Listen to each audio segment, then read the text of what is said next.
How did I meet my stalker ex-boyfriend that is still stalking me 20 years later? I was in a bar on the East Coast of the US, not East Coast of the UK.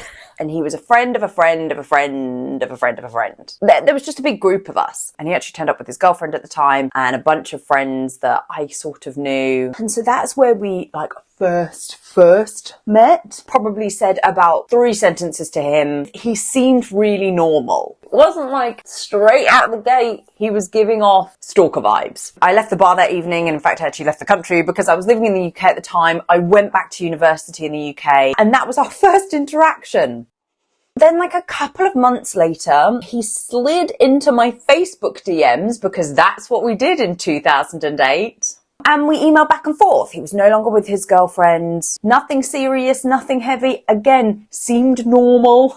And that's how we chatted and got to know each other. I will say, after a few months, there were a couple of things. And if you haven't today, put your SPF on. I started to notice that he was a bit different. Different views on things. Started to talk about things like enlightenment, which at the ripe old age of 19, 20, I had no idea what he was talking about. I was like, cool, this guy's a bit different. Haven't met someone like this before.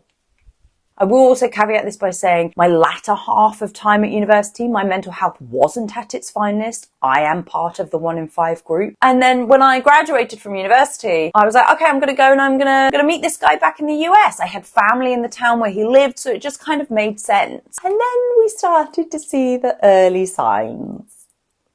Why am I talking about this? Because it's actually something that a shockingly large amount of people have to deal with. According to the CDC, 1 in 3 women and 1 in 6 men have dealt with a stalker. However, this is something that I haven't seen anybody talk about. And as we know, I love to talk about the unspoken / I don't believe in TMI. So I actually just wanted to shine a light on something that I've had to deal with and maybe you or someone you know has also had to deal with.